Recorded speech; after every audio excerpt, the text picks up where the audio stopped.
Shalom a todos, un saludo cordial, muchísimas bendiciones, bienvenidos a esta transmisión en vivo que estamos haciendo en el día de hoy. Vamos a continuar con el tema de estudio del martes pasado, donde estuvimos analizando los secretos de la profecía cabalística, de la profecía bíblica. Y hoy vamos a hablar de los mecanismos de la profecía bíblica a la luz de la enseñanza de la Kabbalah. Esta es una serie de enseñanzas que vienen directamente de las obras del rabino Aryeh Kaplan y para esto estamos directamente citando de las fuentes, en este caso de la obra La Dimensión Interna. Y como fue de costumbre en la transmisión pasada, el martes pasado, vamos a estar leyendo directamente del texto y vamos a estar explicando algunos de estos aspectos importantes relacionados con la profecía bíblica. Voy viendo que si se van anotando, si van entrando algunas personas al chat, no me aparece acá, pero creo que sí, que van llegando las personas a la transmisión. Sin mucha más dilación, vamos a comenzar la lectura, les decía, analizando los mecanismos de la profecía bíblica. Dice el rabino Aryeh Kaplan lo siguiente: el profeta, por lo tanto, tiene que estar envuelto totalmente en la Torá, como dice, como su medio de expresión, y esto significa la expresión paralela a esa de la Torá. Hemos visto en la clase anterior de que hay una diferencia entre la visión que tienen el pueblo hebreo sobre la profecía y los profetas y el entendimiento que tienen otras tradiciones y otras espiritualidades. Hablamos anteriormente sobre los niveles de la profecía, hablamos de los niveles básicos y los niveles mucho más avanzados. Por tanto, es obvio que si decimos que el texto bíblico, la Torá, es una revelación directa de la divinidad de Dios, pues entonces el profeta tiene que relacionarse con ese texto sagrado porque es la manera que encuentra de poder acceder a esa mente divina o esa conciencia divina. Y por tanto, para el profeta bíblico, el profeta hebreo, pues efectivamente, estar envuelto completamente en el estudio de la Torá es principal para que esta persona pueda tener su mente, sus pensamientos purificados, absorbiendo completamente todo ese grupo de imágenes. Recuerden que hablamos anteriormente del centro de los sueños, que es el lugar donde se almacena la información, las imágenes, las sensaciones, la memoria del vidente o profeta y a través del cual se puede manifestar la profecía bíblica. Ahora, hay una pregunta muy importante. ¿La profecía se toma literal o metafórica? ¿Es una alusión o hay que tomar literalmente lo que dice el texto bíblico? Algo muy interesante, ¿no? Hay un refrán que dice o afirma, ¿no? Hablando en sentido general de la mayoría de las religiones, en este caso, ¿no? Judaísmo, cristianismo, islam, que es la tradición abrahámica, hay una especie de refrán que dice que nadie cree que la Biblia diga lo que tiene escrito, sino que cada cual cree que la Biblia dice lo que ellos creen. Y lo voy a repetir. Nadie cree. Todo el mundo dice, yo creo en Dios, yo creo en la Biblia, yo creo que la Biblia es la palabra de Dios. ¿Usted cree de verdad eso? Porque dice un refrán que realmente nadie cree que la Biblia diga lo que tiene escrito. La gente cree que la Biblia dice lo que ellos creen. Por eso es que todo el mundo interpreta y cualquiera viene y toma y lee, ven, ¿qué es eso? Y empieza a explicar y todo el mundo empieza y todo el mundo tiene diferentes opiniones y al final nadie cree lo que dice el texto escrito. Porque si la gente hiciese lo que dice el texto escrito, fuera otra cosa. Entonces es muy gracioso esto, ¿no? Pero enseña algo muy interesante. Y es la pregunta que estamos haciendo. ¿Tiene que tomarse esto literal o es metafórico? Todo lo que he escrito. Es un debate muy interesante que ya lo han planteado los diferentes teólogos, los diferentes rabinos también. Esto es un tema de preocupación.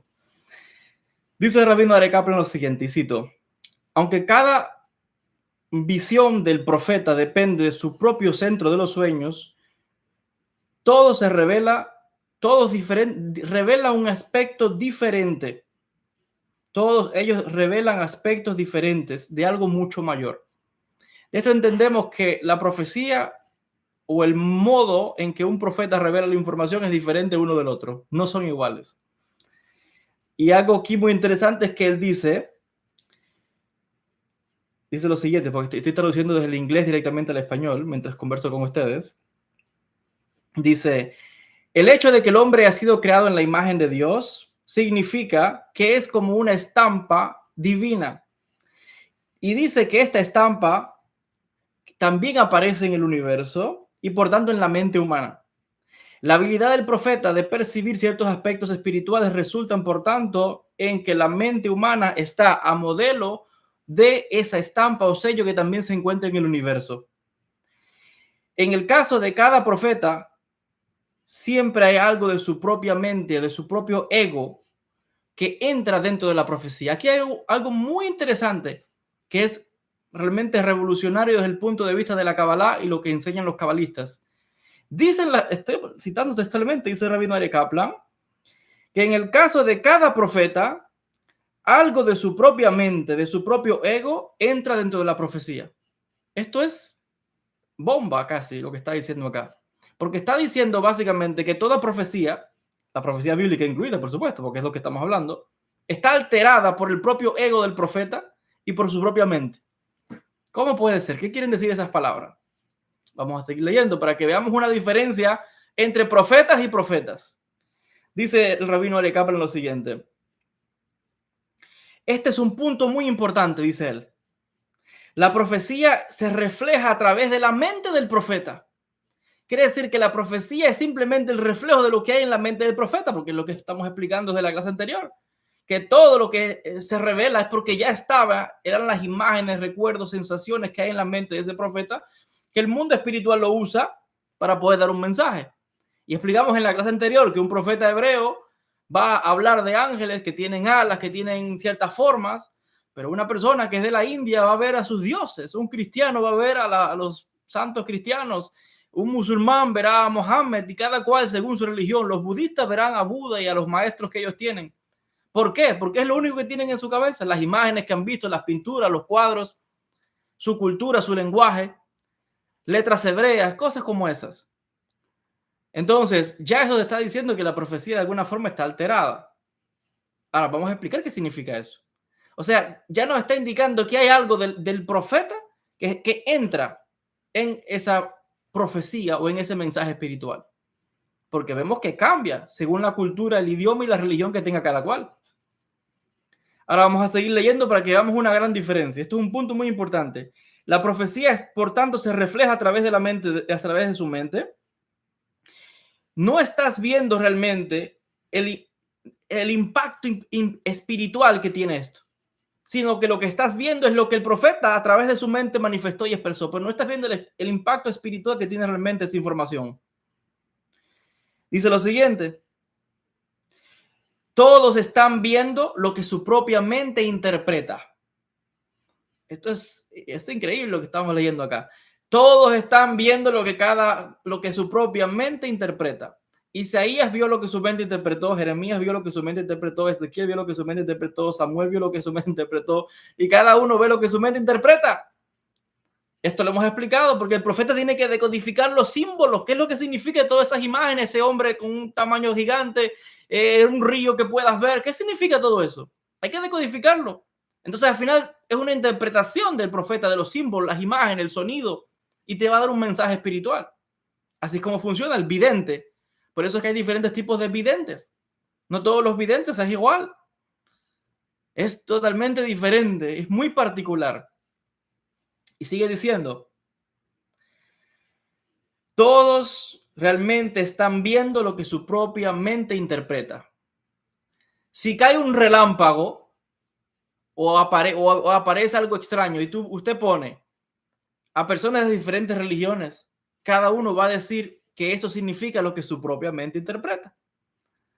Si cae un relámpago, ve un resplandor, si pones a un cristiano, quizás católico, diga, oh, es la Virgen que se manifestó ahí. Bueno, ya eso es una adoración. Si hay un musulmán, va a decir, es algo que llegó un místico sufí. Si es un judío, seguro que dice algo extraño también. Si es un budista, entonces cada cual está interpretando lo que significa un relámpago que cayó con la luz. Porque todo viene de la mente de la persona. Vamos a seguir leyendo. Todo es una interpretación de la mente del profeta y cada cual realmente está viendo lo que su mente está interpretando porque está tratando de entender qué significa eso. Eso que estoy viendo, ¿qué significa? Dice, Esto se llama en Cábala hispaclaria. Pero esto es un concepto muy interesante porque a veces se hasta confunde y no se puede entender. ¿Qué significa hispaclaria? Ese concepto de hispaclaria, esta palabra, ¿qué significa? Y lo que está diciendo aquí el rabino Aryeh Kaplan es que es hispaclaria no brillante. ¿Qué significa eso? Hispaclaria que no brilla, dice. Dice lo siguiente, y voy a seguir leyendo. Dice, esto aparece en el Talmud. Es el Talmud de donde viene todo lo que estoy leyendo. Y se refiere al medio a través del cual todos los profetas recibieron sus visiones. ¿De dónde venían las visiones de los profetas? Se llama hispaclaria. Mal traducido, espejo. Ya vamos a ver que no solamente hispaclaria es espejo. Vamos a explicar ahora qué significa esto. Dice el Talmud, hispaclaria es desde donde todos los profetas reciben su profecía. Moshe Rabenu, Moisés, por otro lado, vio a través de hispaclaria, pero brillante. Entonces estamos hablando de una palabra, hispaclaria, que no está dando un significado, porque no nos dice realmente qué es lo que significa hispaclaria. Algunos dicen espejo, reflejo. Vamos a ver qué es. Vamos a profundizar un poco más. En vez de intentar traducir palabras, hay que buscar el sentido de la palabra. Estamos hablando de hispaclaria que brilla, hispaclaria que no brilla. Vamos a intentar entender esto. Todos los profetas, a excepción de Moisés, ven a través o reciben la profecía a través de hispaclaria que no brilla. El único que ve o recibió la profecía a través de hispaclaria que brilla fue Moisés, Moshe Rabenu. ¿Qué significa esto? Lo explica el Ramjal, Rabbi Moshe Haim Luzzatto. Dice lo siguiente. Dice el Ramjal que hispaclaria que brilla es como ver a la divinidad a través de lentes. Lentes. Usted ha visto un telescopio, como usted pone su ojo y ve directo, pero a través de un lente. Lente de los telescopios. Usted puede ver directamente, pone su ojo, usted va a ver directo.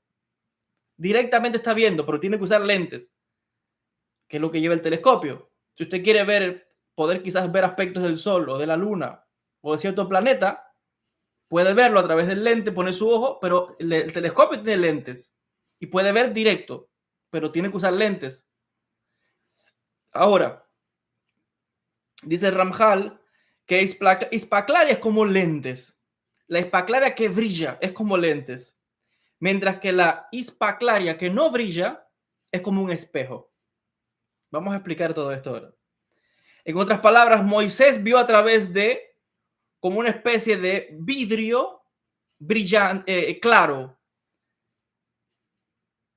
Y los demás profetas vieron a través del reflejo de un espejo.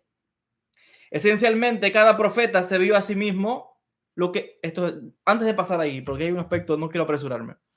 Vamos a explicar. Moisés dice que todos ven a través de ese concepto que llamamos hispaclaria. Solo Moisés vio a través de lo que se llama hispaclaria que brilla, que es como ver a través de un lente. Los demás profetas no, vieron a través de hispaclaria que no brilla. ¿Qué significa eso? Que no vieron directamente, vieron a través de un reflejo. ¿Qué reflejo es ese? Un espejo. A ver, si tuviera una pizarra aquí podría mostrarles lo que quiero decirles. El espejo, la luz viene, golpea y rebota. Los profetas, a excepción de Moisés, están viendo el rebote. La luz viene directamente de Dios, golpea el espejo y se refleja. Esa es la luz. Los profetas están viendo a través de la luz que golpeó el espejo y después rebotó. Ese rebote es lo que ven todos los demás profetas. Moisés no le hizo falta eso. Moisés vio directamente a Dios a través de lentes. Hay que explicar qué significa lentes, ¿no? Porque nadie puede ver a Dios.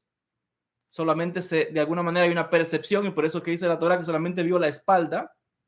Y vamos a explicar qué significa esto. Pero nadie tuvo una revelación tan directa como Moisés, donde Dios dice, yo hablé cara a cara con mi siervo Moisés. Eso no lo dicen los demás profetas. Todos los demás profetas, y esto lo vamos a leer para que vean qué fascinante lo que vamos a revelar hoy. Todos los demás profetas, cuando usted lee las profecías de ellos, no dice que hablaban directamente con Dios. Dice que vieron un ángel, que vieron un relámpago, que vieron un ruido, que había muchas aguas, que vieron algo. Está viendo otra cosa. Está viendo ángeles intermediarios. Moisés, dice la Torá, habló cara a cara con Dios. Y el que da prueba de eso es la misma Torá, porque Dios está hablando y dice, no así con mi siervo Moisés, con quien hablo cara a cara.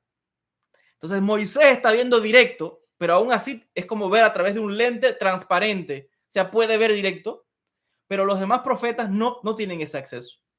Ellos tienen que ver a través de la luz de Dios que llega, golpea el espejo y ese rebote de luz, ellos solamente ven el rebote.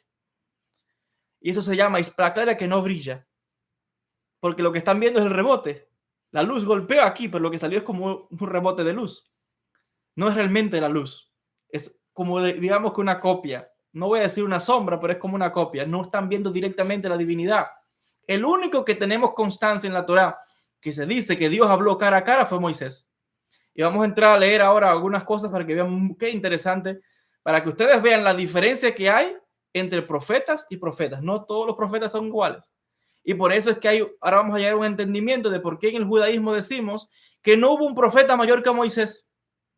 Y las evidencias van a demostrar esto. El texto bíblico demuestra esto, que no hubo un profeta mayor que Moisés. Y ya pienso que con lo poco que he dicho hasta ahora, pienso que es obvio, pero vamos a seguir leyendo para que vean muchos más ejemplos, para que vean cómo la Kabbalah profundiza. Estas son cosas que vienen de la enseñanza de los Mekubalim, de los cabalistas, y desmenuzan el texto bíblico y te hacen ver cosas que el que no entiende esto piensa que todo vale, todo es igual, y no es así. Hay categorías. Sigue diciendo el rabino Aryeh Kaplan lo siguiente. Esencialmente, cada profeta se vio a sí mismo. Él vio su propia mente. Cada profeta, a excepción de Moisés. ¿Qué vio cada profeta? Lo que había en su mente. Como decía ahorita, usaron las imágenes. Él pudo verlo con lo que ya él tenía en su cabeza, lo que estaba familiarizado, lo que él conocía de su cultura, de lo que había visto. Eso fue lo que él reflejó. Ya yo expliqué esto. Los judíos, cuando el pueblo de Israel estuvo en el exilio, una porción, porque otra se quedó en la Tierra Santa. Cuando la élite se fue al cautiverio en Babilonia, ¿qué fue lo que vieron? Ya se los expliqué en la clase anterior.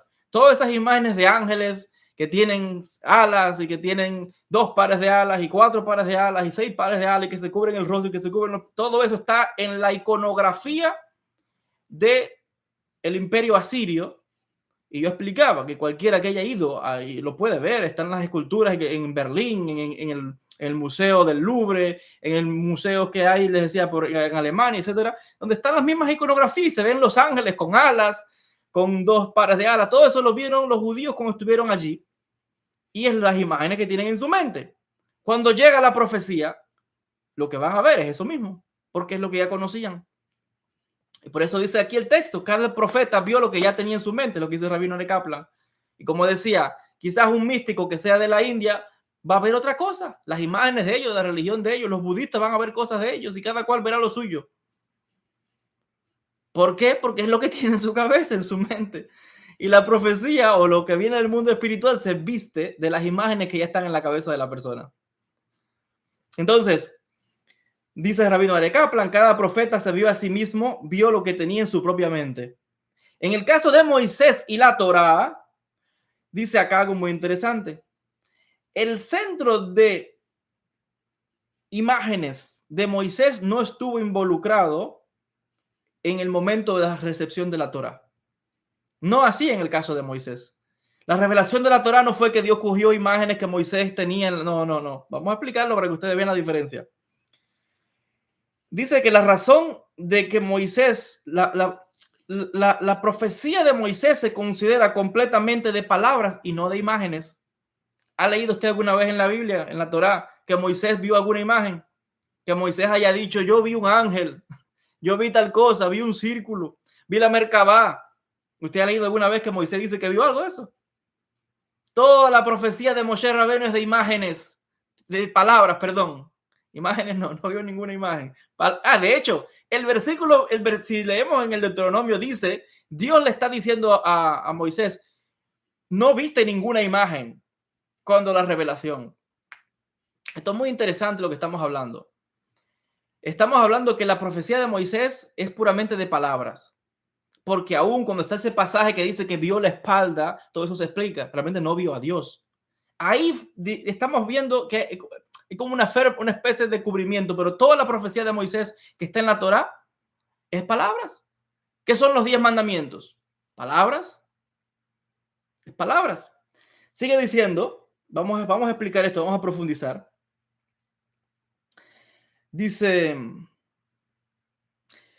toda la profecía de Moisés, y hablamos de profecía. Profecía es cuando Dios me da un mensaje y yo transmito ese mensaje. Esa es la profecía realmente, no otros aspectos. Por ejemplo, ese pasaje donde Moisés dice que vio la espalda de Dios, eso no es profecía. Ahí no hay ningún mensaje que Dios le dice, dile esto al pueblo. Moisés insistió, quería ver a Dios, le dijo, no puedes verme, el que ve a Dios muere. Entonces le dijo, cúdate en la roca, tal, pasará, verá, vio la espalda. Eso no es profecía. Eso fue una experiencia que él tuvo. Pero profecía es cuando Dios te dice, dale este mensaje al pueblo, dale este mensaje a fulano. Y en el caso de Moisés, por eso dice la profecía de Moisés, no es de imágenes. Los demás profetas dice, vieron un ángel, el ángel me dijo, escribe tal cosa.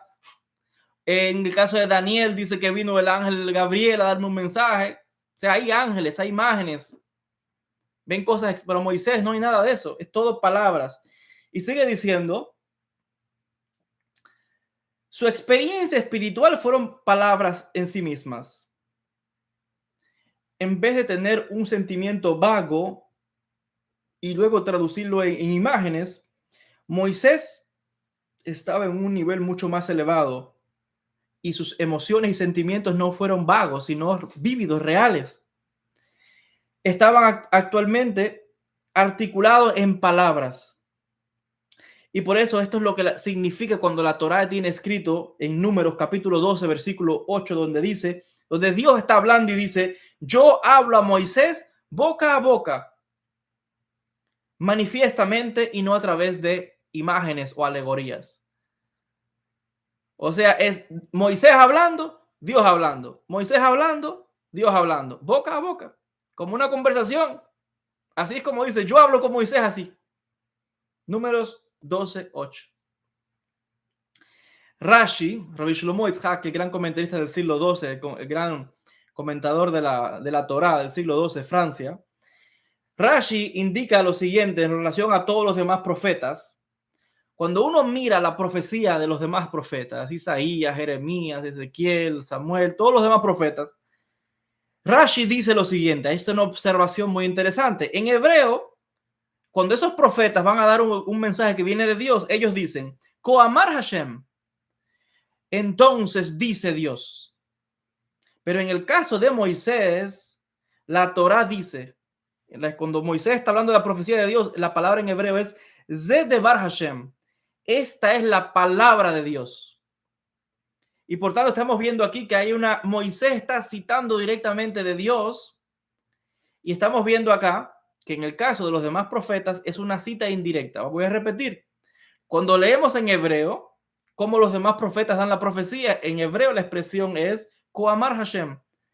Esto dice Dios. Pero Moisés dice, esta es la palabra de Dios. O sea, los demás están diciendo, esto dice Dios. Moisés dice, esta es la palabra de Dios. Hay una diferencia muy grande.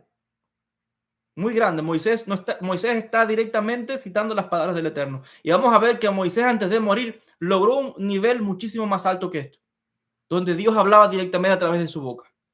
Eso es un nivel que no logró ningún otro profeta. Dice, ahora podemos entender cuando los demás profetas tenían una experiencia de Dios. Su centro de los sueños iba a producir entonces imágenes. Y este centro de los sueños está relacionado con Dios como una persona. La imagen que ellos ven es la imagen de Dios como una persona, como un hombre. Y por tanto, el rostro, la cara en la imagen será la de un ser humano. Y muchas veces la de ellos mismos. La del mismo profeta ve a Dios con el rostro de ellos. Porque eso es lo que se interpreta por su propio ego o su propio yo o su propia mente. Quiere decir que los demás profetas, cuando hablan de Dios, lo van a ver en su mente como un hombre, como un ser humano. Y como dice Isaías, que vio a un hombre sentado en el trono con una barba blanca, y no, un anciano, el anciano de día. ¿Por qué lo ve como un ser humano? Porque eso es lo que conoce. Él solamente conoce seres humanos. Va a haber un ser humano. Y hay veces que el rostro de ese que está sentado en el trono es el mismo rostro del profeta. O sea, tienen el mismo rostro, porque es lo que el profeta conoce. Y por tanto están viendo a Dios como una persona. Pero no es porque Dios no es una persona, no tiene rostro, no tiene forma, no tiene cuerpo. Todo eso son metáforas. Pero el profeta, para poder darle el mensaje otra vez, la energía tiene que vestirse de lo que ya él conoce.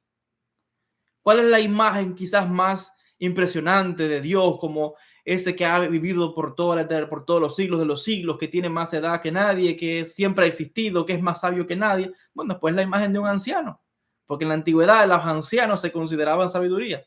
Hoy ya no, hoy la gente llega anciano y ya se ha perdido eso. Todavía quedan algunos ancianos sabios, pero mayormente ya a la gente no le interesa, no respetan a ancianos ni respetan a nadie.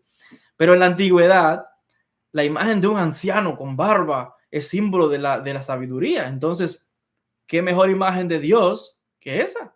Un anciano, alguien con una barba blanca, que significa años, sentado en un trono, porque significa poder, autoridad, como los reyes. Entonces, ellos están viendo lo que ya tenían en su mente. En el caso de Moisés, sin embargo, la profecía de Moisés no tiene nada que ver con imágenes ni con el centro de las imágenes que están en el cerebro, en la mente. Ya hemos dicho que la profecía de Moisés es pura palabra. Cuando Moisés trae los 10 mandamientos, son palabras. Palabras. Eso es muy interesante. De hecho, cuando está la revelación en el Sinaí, que todo el pueblo escucha, ¿qué cosa? La voz de Dios. No dice que vieron ninguna imagen. Está escrito así en el texto bíblico. Ustedes no vieron ninguna imagen. Escucharon la voz. 3 palabras. Con 3 palabras fue suficiente para decir, no queremos escuchar más. Habla tú con Dios, decía el pueblo. 3 palabras nada más escucharon. Y el miedo fue tremendo. Palabras, palabras, palabras. Ahora estamos entendiendo un poco más por qué en el judaísmo hay tanta énfasis en el estudio de la Torá, en las letras hebreas, en las palabras, que la palabra es creadora. Ese estudio tan meticuloso de las letras hebreas, de que las palabras tienen significados ocultos, la gematria, la cábala de Abulafia, que es todo el lenguaje. Entonces, el judaísmo es una espiritualidad que es puro lenguaje, pura palabra, puro conocimiento.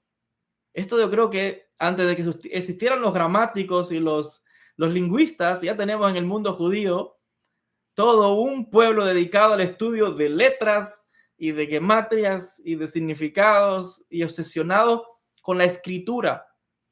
Muchos pueblos antiguos perdieron su historia y sus tradiciones porque eran pueblos donde todo era oral, no escribían nada. Y esos pueblos desaparecieron, no dejaron rastros. El pueblo de Israel a cada rato se hace una excavación arqueológica y aparecen manuscritos, rollos de cientos de miles de años, en 1500 años, 2000 años de antigüedad. ¿Por qué? Porque la escritura, el pueblo hebreo es un pueblo letrado. Mientras otros pueblos estaban ignorantes, el pueblo hebreo era un pueblo letrado. Hay muy buenos libros sobre la educación, muy buenos libros sobre la educación judía, que los recomiendo, los busquen, porque te enseña cómo desde el tiempo antiguo el judaísmo se encargó de educar al pueblo, a la gente, desde los niños, niñas también, que aprendieran a leer y escribir. Y había muchas mujeres que están mencionadas en el Talmud que eran un nivel igual que cualquier rabino de los más grandes del Talmud. Entre ellos estaba Beruria, la esposa de Rabbi Meir. Para que vean el nivel que tenían las mujeres también. Y hoy también hay muchas mujeres judías que son rabanit, la esposa de rabino, que tienen conocimiento, que saben Talmud, que saben alajá, etc. Entonces, volvemos otra vez al texto. Dice lo siguiente. La distinción entre una visión clara y una que no está clara se explica también a través de un número de cosas. Por ejemplo, la Torá dice en Éxodo capítulo 24, versículo 11. El pueblo vio a Dios, comió y bebió. Espera, ¿qué dice acá? Fíjense que estamos trayendo acá pasajes muy interesantes, que otro, si alguien lee esto en la Biblia, dice que nadie se entere. No hables de eso. Que vimos a Dios, que comimos con Dios, que bebimos con Dios. ¿Qué quiere decir eso? El fin del judaísmo. ¿No? Vamos a analizar el texto. A ver qué significa todo esto. Los textos hay que analizarlos. Dice, y ese es uno de los pasajes, otros más. Isaías 6:1 dice Isaías, y vi a Dios sentado en un trono exaltado. Dice Isaías que vio a Dios, pero no dice la Torá que el que ve a Dios muere y no puede ver a Dios y vivir. ¿Qué significan estos pasajes? Isaías dice, yo vi a Dios, lo vi sentado en el trono. Y otros pasajes dicen, yo vi a Dios y comí con Dios y bebí con Dios. Vino a mi casa para Shabbat. Éxodo 33:20 dice claramente que Moisés quería ver a Dios y Dios le dijo, ningún hombre puede verme y vivir. Puedes verme, pero vas a morir. Parece que quizás dice eso, pero realmente dice, ningún hombre puede verme y vivir. Eso es imposible. Antes de que, es como tratar de ver al sol. Si tratas de ver al sol un poco, quizás ves algo ahí, una sombra, y te va a dañar los ojos. Ahora, el sol que tenemos en la Vía Láctea, nuestro sol, es nada comparado a los soles que existen en otras galaxias, en otros mundos. Nuestro sol es un puntito de nada comparado al tamaño de otros soles, que es algo tremendo. Ahora, el sol es un astro. Estamos hablando aquí del que creó a los astros. Si este sol, que es nada, nos daña y no podemos mirarlo de frente, imagínense que el texto dice, nadie puede ver a Dios y vivir. Es que aunque lo intentes, no, ni siquiera llegas ahí. Imposible. Y por eso es que en la Cábala hacemos, claro, esto es más profundo, ¿no? Cuando hablamos del Ein Sof, del infinito. Ahora, sigue diciendo, el Talmud hace las preguntas. Los rabinos se preguntan, bueno, ¿y qué es esto que está escrito aquí? ¿Cómo es que esta gente dice que vio a Dios, que habló con Dios, que comió con Dios? ¿Qué estamos hablando acá? El Talmud hace las preguntas, los rabinos están debatiendo. No hay que huir de estos textos difíciles. No hay que ocultar nada para que nadie se entere. No, vamos a ver los textos. ¿Qué significa esto? Vamos a entender. Ya se analizó hace más de 2000 años en el Talmud. Y sigue diciendo, cuestionamos el significado, el Talmud cuestiona el significado de esto. Y volvemos ahora, recuerden cómo yo empecé esta charla, este shiur, esta clase, donde yo preguntaba, o más bien pregunta el rabino Aryeh Kaplan, lo que está escrito en el texto bíblico, ¿se debe tomar literal o es simbólico? ¿Recuerdan que hice esa pregunta? Nos estamos encontrando pasajes difíciles ahora. ¿Esos pasajes son literales o son simbólicos? Vamos a leer, a ver qué dice. Dice lo siguiente. El Talmud, los rabinos están cuestionando esto. Lo debatieron hace más de 2000 años. Dice que la gente vio a Dios, comió y bebió. ¿Cómo puede ser? ¿Cómo puede ser que estos otros profetas, como Isaías, dicen que vieron a Dios, los demás dicen que comieron y bebieron? ¿Cómo puede ser que estos profetas escriben que ellos hicieron eso cuando Moisés, que obviamente ya hemos visto que es mucho, en un nivel mucho mayor que esos profetas, por ningún lado nos encontramos que Moisés dice que vio a Dios, que comió con Dios, que tuvo una visión de la Merkabá, que vio a Dios? Que... ¿Cómo es posible? Preguntan los sabios, ¿no? Cuando él pidió ver a Dios, Dios le dijo, no, nadie puede verme y vivir. Así le dijo. Entonces, ¿cómo es que Isaías y los demás, que son profetas menores comparado con Moisés, dice que vieron a Dios, comieron con Dios, bebieron con Dios? ¿Qué está pasando acá? El Talmud responde que los otros profetas solamente vieron su propia visión de Dios. Esto es... Te vuelve el cerebro. Los otros profetas solamente vieron su propia visión de Dios. ¿Usted ha escuchado alguna vez que la mayoría de la gente de las religiones crea su propia imagen de Dios en su cabeza? Y usted le pregunta a cada cual qué significa Dios y la gente le va a decir 1000 opiniones diferentes. Muchos creen que Dios es un niño chiquitito, indefenso, ahí acostado en hierba. Otros creen que Dios es tal cosa. Otros creen que Dios es como los hindúes que creen en cierta forma. Cada cual usted le pregunta, hasta de una misma creencia, ¿cómo es Dios? Un señor con una barba blanca sentado en un trono. Los profetas están viendo aquí, dice aquí, lo estoy leyendo. El Talmud responde que los otros profetas solamente vieron su propia visión de Dios. Moisés, por otro lado, vio las visiones con completa claridad porque su ego, su yo, no estaba envuelto en la visión. Por eso es que se dice que vio a través de una hispaclaria brillante, directo. Los demás profetas no. Los demás profetas vieron al Dios que ellos tenían en su mente ya ¿Y qué es lo que tienen en su mente? La imagen de un hombre, un señor, un anciano, que es lo que está explicando, que es símbolo de vejez, de sabiduría. Por eso es que no es literal. Están viendo un simbolismo que tenían ellos. Vuelvo a decir, y por eso es que hago estas diferencias porque yo sé que tengo una audiencia muy variada. Yo sé que muchos de ustedes que me están viendo vienen de muchas religiones y conocen muchas de estas cosas. Y por eso tengo que poner ejemplos, ¿no? Del hinduismo, del budismo, del cristianismo, para que me entiendan lo que quiero decir y la mayoría de las personas puedan entender lo que estoy diciendo. Cada cual ve lo que tiene en su mente. Pero no es real. Todo está en la mente. En el caso de Moisés, no hay ningún relato que dice que Moisés vio ninguna imagen ni vio nada. Todo es pura información, puro conocimiento. Y cuando le dijo a Dios, quiero verte, le dijo, nadie puede verme y vivir. Quiere decir que todas esas descripciones de Dios sentado en un trono, Dios que habla de la Merkabah, nada de eso es real. Todos esos son simbolismos, lo que ellos tenían en su mente. Y vuelvo a decir que muchas de esas imágenes las tomaron el pueblo judío, las tomó de cuando estaba en Babilonia. Cualquiera puede ver eso, ir a los museos y ver las imágenes, Sumeria. Ahí están las descripciones. Ya los decía el rabino Are Kaplan, un profeta en la época de William Shakespeare, seguro que hablaba lo mismo, hablaba en inglés y hablaba y veía las mismas cosas de esa época. Cada cual en su época. No podemos olvidarnos que todo esto está situado en un contexto histórico.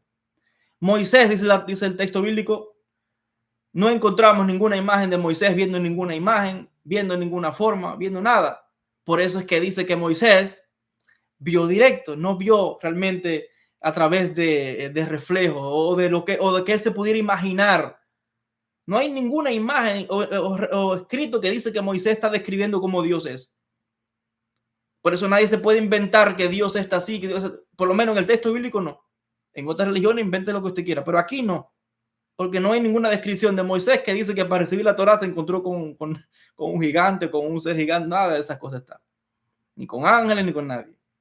Moisés, directo, pura palabra, letras. Y es lo que dice Rabbi Abraham Abulafia. Las letras, el secreto está en las letras. Que voy a dar una conferencia este domingo, sobre Abraham Abulafia y sobre el secreto del nombre de Dios, Yud-Heh Vav-Heh, con respecto a esto. Sigue diciendo, y aquí viene algo muy interesante.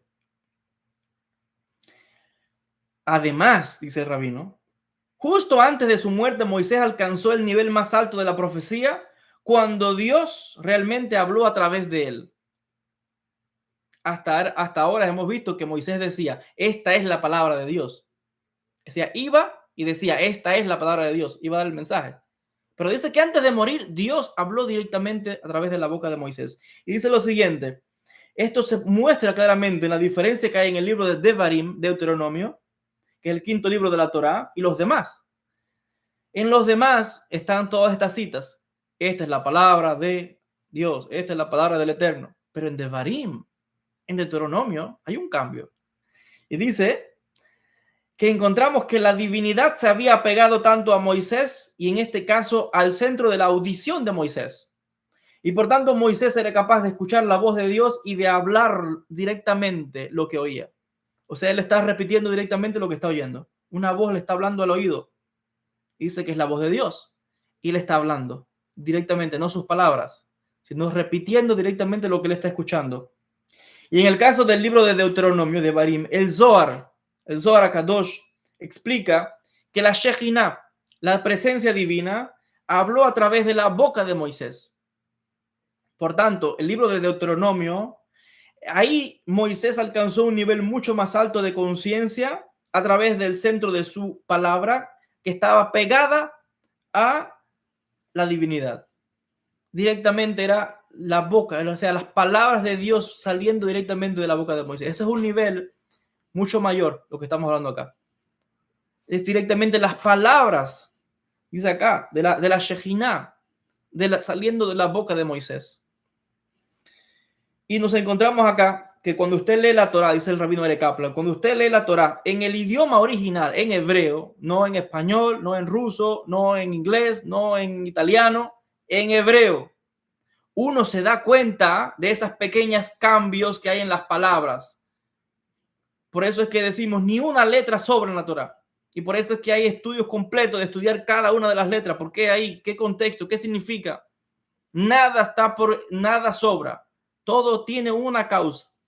Y cuando uno estudia y mira esto con el cuidadito en hebreo, te das cuenta lo que el rabino está explicando. Que hay unos pequeños cambios sutiles, como lo que citaba ahorita. No es lo mismo decir Koamar Hashem que Zed Devar Hashem. No es lo mismo que los profetas decían, entonces dice Dios, esta es la palabra de Dios. Una cita directa. Los demás profetas interpretaban lo que ellos recibieron en imágenes, en ese mensaje espiritual que venía y se reflejaba ello en forma de imágenes, de visiones, de sueños. Ellos tienen que interpretar eso y dar el mensaje. Y por eso es que dice el texto, Koamar Hashem. Esto es lo que dice Dios. Pero Moisés no. Moisés hablaba directamente y dice, esta es la palabra de Dios. Los demás profetas, Dios le hablaba en sueños, en visiones, en símbolos. Veían ángeles, veían cosas extrañas. Y ellos tenían que interpretar eso. Y la profecía que daban es una interpretación de la propia mente de ellos. No estoy diciendo que sea falsa la profecía, Hasbe Shalom, no. Pero estamos viendo que hay una diferencia entre profetas. Moisés, Moshe Rabbeinu hablaba directamente y después la divinidad le hablaba directamente al oído y él hablaba directamente. Lo otro es algo muy interesante, y esto no lo dice el libro, esto no lo dice el rabino Aryeh Kaplan, pero se lo voy a decir yo ahora. Los demás profetas, para profetizar, el asunto es que ellos tenían que prepararse. Eso se estudiaba. Hay una escuela que se llamaban las escuelas de los profetas, y está escrito en el texto, en todo el Tanaj, escrito, y se habla de los hijos de los profetas. ¿Sí? Eso es una escuela, se estudia, igual que la cábala profética se estudia. Y las personas iban, mayormente se iban para el desierto, que es donde mayormente buscaban la soledad, porque para profetizar, la persona tiene que concentrarse y hay que preparar a la persona. Y en la mayoría de los casos vemos que el desierto era el espacio ideal para iniciar a la gente. El desierto. Si alguno de ustedes ha estado alguna vez en el desierto, verán que el desierto tiene muchas sorpresas y asusta, o te enamoras de él, o te habla. Los que han estado en el Negev, en Israel, en el desierto, yo he estado en el desierto de Israel muchas veces y también he estado en Jordania, en el desierto con los beduinos, y he estado con los beduinos en el Negev, en Israel, y haciendo meditaciones en el desierto, que es pura oscuridad, usted no ve nada. Usted está dando 2 pasos y usted no sabe ni dónde está pisando, porque a esa hora hay personas que creen que con la luz de la luna usted va a ver algo en el desierto. Yo le puedo asegurar que no se ve nada. Nada, pura oscuridad que usted no sabe dónde está pisando. Solamente ves una luz allá a la distancia del campamento. Entonces, mayormente la gente se iba al desierto y se entrenaba a los profetas en el desierto, hacían ayunos, hacían ciertas cosas, nombres de Dios, la postura del profeta Elías. Ahora, todo eso es para lograr la profecía, para que Dios me diera algún mensaje. Había otros profetas que tenían que escuchar la música, como Eliseo, que lo llamaron que diera una profecía y el hombre dijo, bueno, no hay señal ahora, no tengo señal, hay que hacer algo. Y mandó a llamar a un músico. Y el músico dice que en cuanto tocó, ahí mismo cayó en trance Eliseo. Y empezó a profetizar. Empezó a ver cosas y a hablar, ¿no? La visión que estaba teniendo. Entonces tenemos que hay veces que hasta la profecía se le va a la persona. El profeta Jacob vino. Perdió la profecía cuando Joseph se pensó que había muerto. No, estuvo sin profetizar todo este tiempo. La profecía regresó a él cuando se enteró que su hijo estaba vivo. Y de ahí la palabra Hay, que vive. Ahí regresó la vida a él. Y cuando dice regresó vida a Jacob, es porque regresó la profecía. Pero en el caso de Moisés, no es así. Moisés no tenía que entrar en ningún trance. Moisés no tenía que llamar para que nadie tocara ninguna música. Moisés no tenía que irse a hacer ningún ruido. No, Moisés, es que ya lo dice, la Shejina estaba con él a toda hora que él quisiera hablar con Dios, así de simple, ya ahí mismo en el instante, está con él. De hecho, cuando dicen que bajó, dice el texto bíblico, que cuando Moisés bajó de la montaña, el rostro brillaba. Cuando tuvo esa experiencia de ver un reflejo, algo de la espalda, que vamos a explicar qué significa eso de la espalda, el rostro de Moisés brillaba y dice que se pasó, no recuerdo ahora específicamente cuánto tiempo, tenían que ponerle un velo en el rostro porque la gente tenía miedo. Rayos salían del rostro de Moisés y tuvieron que ponerle como una especie de velo, manto, para cubrirle el rostro. Nadie podía verlo porque emitía rayos del rostro, solamente de tener esa experiencia cercana. Entonces Moisés no necesitaba andar, no, Dios estaba con él a cualquier hora, a cualquier instante. La divinidad le estaba hablando. No es que, como por ejemplo leemos en el libro del profeta Samuel, que Samuel que estaba soñando, que Dios le habló, que en un sueño. No, no, no. Moisés no le hace falta ningún sueño. Moisés estaba lúcido y consciente cualquier momento, cualquier hora. Eso es una diferencia muy grande. Entonces, cuando estamos viendo que Rabbi Moshe ben Maimónides dice, Moisés es el más grande de los profetas, yo pienso que es obvio por qué dice que Moisés es el más grande de los profetas. Es obvio lo que estamos analizando. Yo creo que esto no está más que claro, aunque podríamos seguir presentando pruebas para el caso, pero creo que está más que claro que no hay un profeta como Moisés. La Torá dice claramente, en palabras de Dios, no hay otro como Moisés que hable boca a boca con él, labio a labio, boca a boca. O sea, Dios hablaba, Moisés hablaba. A los demás se les revelaba en visiones, en sueños, esto, lo otro, y a veces ni profetizaban. Había profetas que podían pasarse meses, años y no llegaba la profecía. Porque usted cree que eso es cuando usted quiere, no. Eso es que estar en un estado de pureza, de santidad. Cuando la persona se hacía impura, no, la Shejina no viene. La Shejina no viene arriba de esa persona. Tenía que ir a purificarse en el río o en la mikve, igual que para acercarse al templo, el Bet HaMikdash. Usted no podía ir en estado de impureza. Entonces Dios, la presencia divina no puede venir. Sin embargo, dice que cuando Moshe, imagínense el nivel de santidad de Moisés, que Dios constantemente podía constantemente a cualquier hora, a cualquier instante hablar con la divinidad y dar el mensaje ahí, boca a boca. El nivel de santidad que tenía Moisés. Y no es de extrañar entonces que cuando Moisés fue a morir, no sabemos dónde está el cuerpo de Moisés hasta el día de hoy. Yo estuve en Jordania, en lo que supuestamente es la tumba de Moisés. Yo hice un vídeo, lo pueden encontrar en otro canal, por ahí está, que lo subí. Está en Jordania, en el Monte Nebo. Yo fui al Monte Nebo, en Jordania. Y hay una iglesia, los cristianos hicieron una iglesia ahí, que lleva años, pero hay una tumba vacía, supuestamente ilustrando que es la tumba de Moisés. Sabemos que no, porque no está el cuerpo, pero está en el Monte Nebo, ¿no? ¿Por qué el cuerpo no está? Estamos hablando que Moisés tiene un nivel de santidad que es fuera de este mundo. Si dice el texto bíblico, dice el Tanaj, que en una ocasión hubo una persona que murió y lo arrojaron en la misma fosa donde estaban los huesos ya de Eliseo el profeta. Y cuando el hombre tocó los huesos, volvió a la vida. Eliseo. Que Eliseo no llega ni a la sandalia de Moshe. Y dice que el hombre volvió a vivir con tocar los huesos. Ahora imagínense tener el cuerpo de Moisés. Es algo increíble. Hay una tumba en Israel que los musulmanes dicen que es la tumba de Moisés. Ya sabemos que no es cierto, pero bueno, ellos tienen una tumba. Ellos van y igual que tienen la tumba de Adán y tienen muchas tumbas que sabemos que eso no es bíblico. La gente antes inventaba tumba en cualquier sitio. Porque también hay un concepto que usted puede, de hecho, hacer una tumba en su casa si quiere. Eso también existe. Los sufíes lo hacen. Y de hecho, en el mundo judío también lo hacemos, en el sentido de que los musulmanes tienen la costumbre de que si usted quiere honrar a un gran maestro, usted, no sé, en el patio de su casa, si quiere, lo digo en serio, usted coge y construye como si fuese un obelisco, lo tapa, le pone un poco de letras y ya, ese es lo llaman maqam, es como el lugar, el espacio, la estación donde se sabe que no está enterrado la persona, pero usted de alguna manera le hace como rezos y tal, y ellos tienen cosas así de los maestros de ellos. Quizás ese era un lugar que lo hicieron para Moisés y con el tiempo, con los cientos de años, ahora la gente piensa, o ellos piensan, que Moisés está ahí. Los judíos y los cristianos no piensan igual, por supuesto. La Torá dice claramente que nadie sabe dónde está enterrado el cuerpo de Moisés. Entonces, esto es muy interesante. Voy a seguir avanzando con la lectura. Les decía, dice lo siguiente. Dice un fenómeno que es común para toda la experiencia profética es que el profeta invariablemente habla de él mismo como en tercera persona.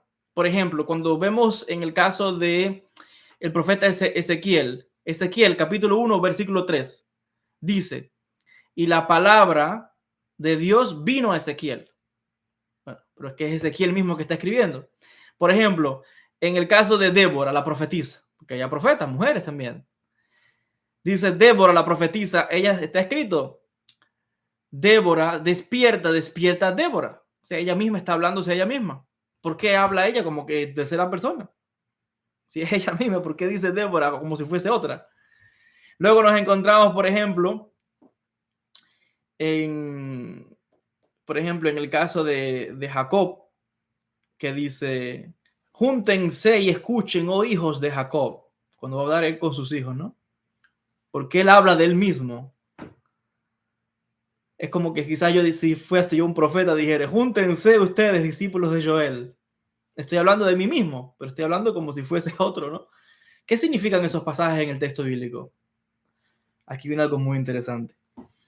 Dice, la causa de este fenómeno es porque ellos cuando decían estas palabras estaban en un estado profundo de meditación llamado Itbodedut. Y es cuando la mente se eleva a un nivel tan, pero tan alto, sale del cuerpo, la conciencia sale del cuerpo y el cuerpo se queda como si fuese sin alma, vacío. Y por tanto, parece que el individuo o estos individuos o los profetas, el texto dice claramente individuos, ellos se contemplan a ellos mismos como si fuesen otra persona. Voy a explicar esto ahora. Ocasionalmente encontramos que cuando algunos poetas componen sus poesías o canciones, logran un estado de éxtasis tal que se separan de toda sensación del cuerpo y entran como un estado de meditación profunda. Si usted es poeta, usted sabrá lo que yo estoy explicando.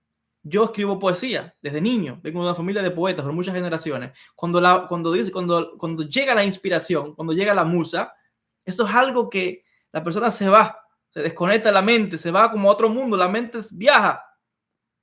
Y su cuerpo está aquí, pero la mente está como en otro mundo, como quien le está dando una revelación. Y cuando usted regresa en sí, tiene que correr a buscar papel y lápiz y anotar. Es como que le llega todo un paquete de información. Y por eso es que los poetas están en un nivel de profecía. Y por eso es que el rey David podía hablar con Ruach HaKodesh, con Espíritu Santo, porque era poeta, músico, poeta, escribía poesía. Los salmos son poesías también, canciones. Shirim. Entonces, vemos en este caso que cuando estos profetas entraban en un estado tan profundo llamado Itbodedut, su mente se iba, se elevaban del cuerpo y hablaba a otra, como el cuerpo se quedaba como vacío, pero cuando eso rezaba es como que daban un mensaje y hablaban en tercera persona. Y por eso es que encontramos estos pasajes. Y las personas que son mediums, sabrán también esto, que habla otra voz, pero ¿dónde fue la persona? ¿Dónde fue su mente? ¿Dónde fue su concierto? Se fue a otro mundo, a otro plano, a otra dimensión. Cuando Rabbi Yosef Karo, el gran alajista que escribió el Shulchan Aruch, el código de la ley judía, que es el código más importante de los últimos 500 años, Rabbi Yosef Karo, la gente piensa que nada más era todo muy legal y tal, y alajá. No, Rabbi Yosef Karo también era un cabalista. Y había momentos en que una voz hablaba a través de sus labios. Dice él que es la voz de la Mishnah. Pero la voz le cambiaba y venía una voz nueva a dar un mensaje. ¿Dónde estaba el alma de Rabbi Yosef Karo? Que hablaba otra alma a través de él, la Mishnah hablando. Claro, sabemos que no es la Mishnah, ¿no? Estamos hablando que hay una energía que está manifestándose ahí. Entonces estamos viendo acá que cuando la persona entra en un estado profundo de Itbodedut, su conciencia viaja a otros mundos y la persona se queda, el cuerpo está ahí, pero la persona se ha ido. El alma está como viajando a otras dimensiones y regresa con la profecía. Yo recuerdo el caso de unos místicos que estaban en Egipto, no recuerdo ahora, pero es uno de los grandes maestros sufíes. No recuerdo ahora el nombre de él.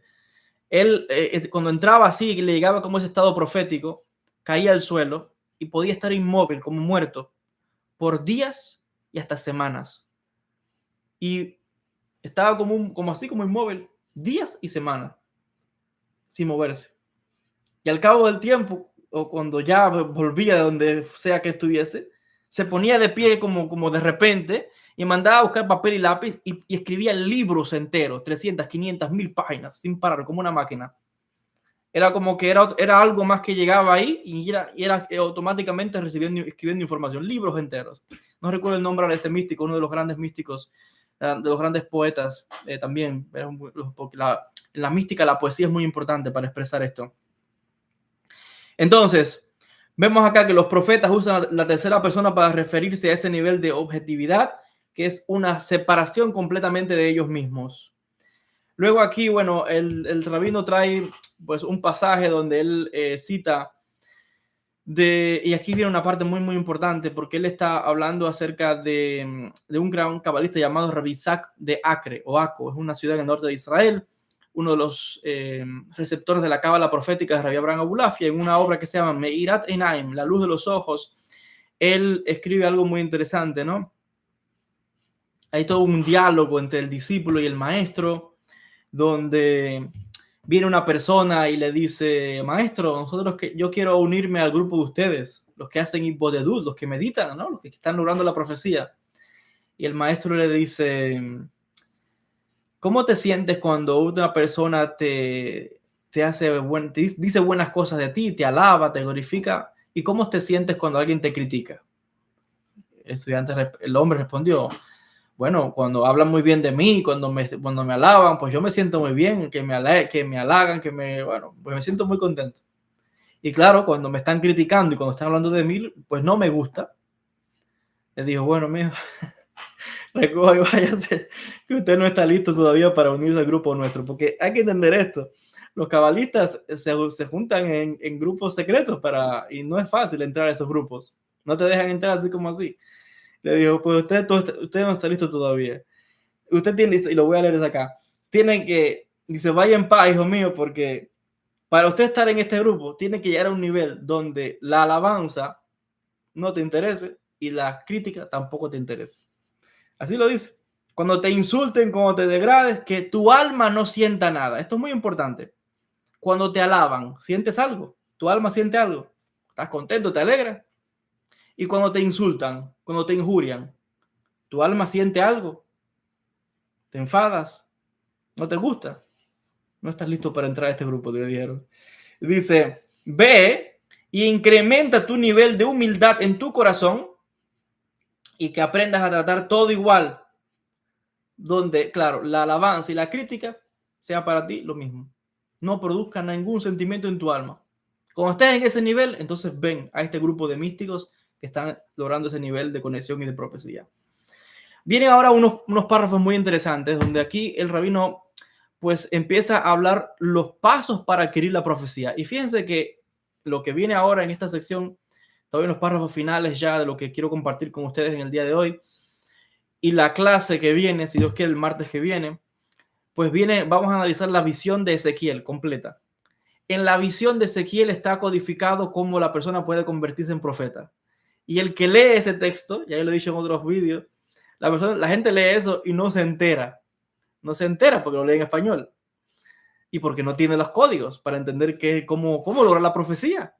Pero en la visión de Ezequiel, el capítulo 1, que es un pasaje de Merkabah, están los secretos para que una persona se convierta en profeta bíblico. Y vamos a analizar eso, vamos a dar esos detalles. Voy a hablar un poquito ahora de esos mecanismos de la profecía y en la clase también siguiente. Dice el rabino Aryeh Kaplan lo siguiente. Rabbi Isaac explica, o sea, Rabbi Isaac de Acre, que ya digo, es receptor de las enseñanzas de Abulafia, de la cábala de los nombres de Dios, la cábala profética de Abraham Abulafia.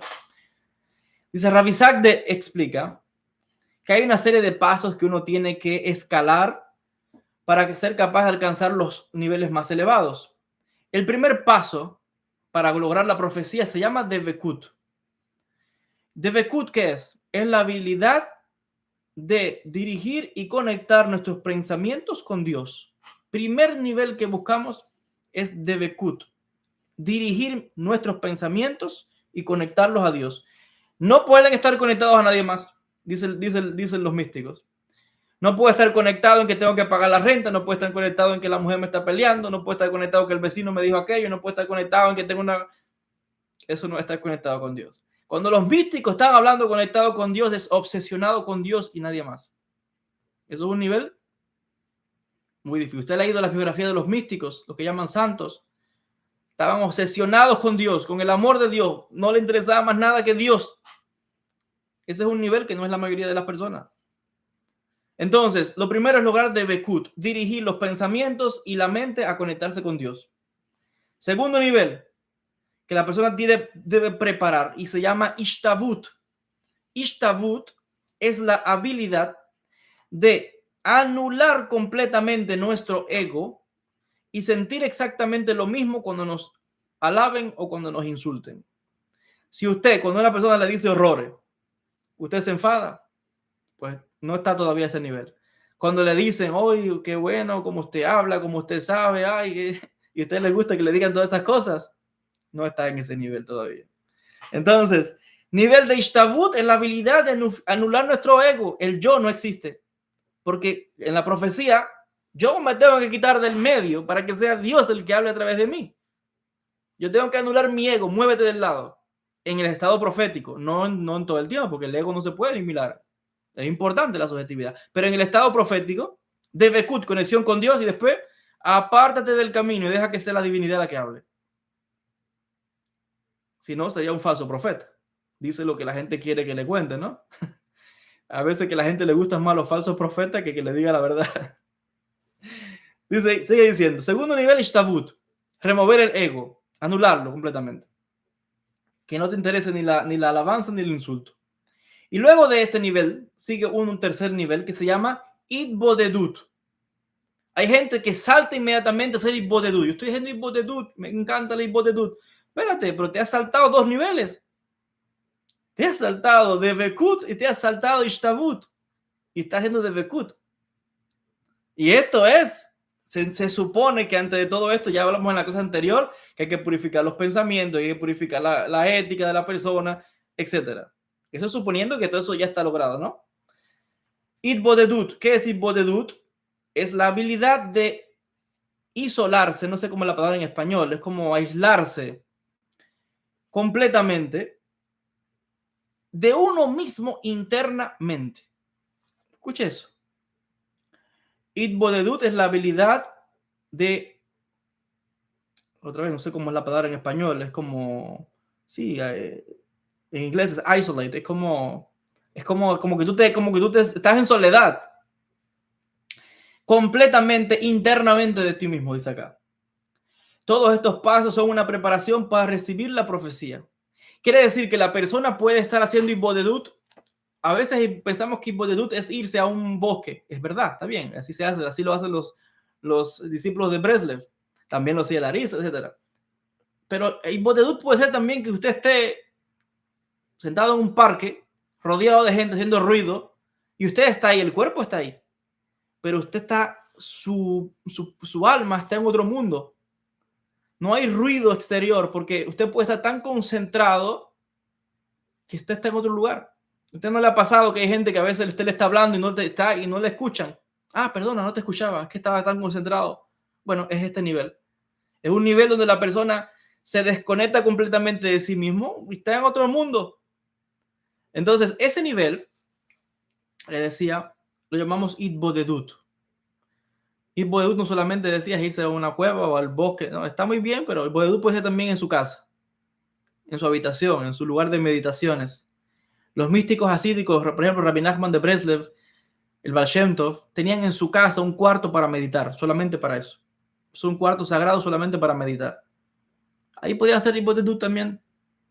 Y dice claramente acá que todos estos son los pasos para prepararse para recibir la profecía misma. Y ellos indican que una persona se ha desprendido de su yo. Una persona que dice que es profeta y todo el tiempo lo oyes hablando, no, yo, porque yo sí puedo, porque yo sí, porque Dios habla conmigo, porque yo sí, porque yo, no. Olvidémonos del yo, ese no es profeta, ese es un embuste. Por eso es que en la Torah, cuando hablamos de Ein Sof, se juega con esas palabras, Ani, cambiamos las letras de Ani, que es yo en hebreo, viro las letras y queda Ein, nada. Quiero conectar con Dios, quiero recibir profecía, debo convertirme en nada, que sea la divinidad la que se manifieste en mí. Por eso es que en la sociedad nos dicen al revés, ¿no? En el mundo la gente lo que le dicen es el yo, hay que fortalecer el yo, y está muy bien. Pero para entrar en la profecía, ese Ani hay que cambiar las letras para que seamos nada. Cuando yo soy nada, Cuando la persona es consciente de que es nada, me pueden decir todos los halagos del mundo. Ay, qué maravilloso. Pero si yo soy nada, eso no significa nada para mí porque me alabes. Y si me insultas, si me injurias, si me dices horrores, di todo lo que tú quieras.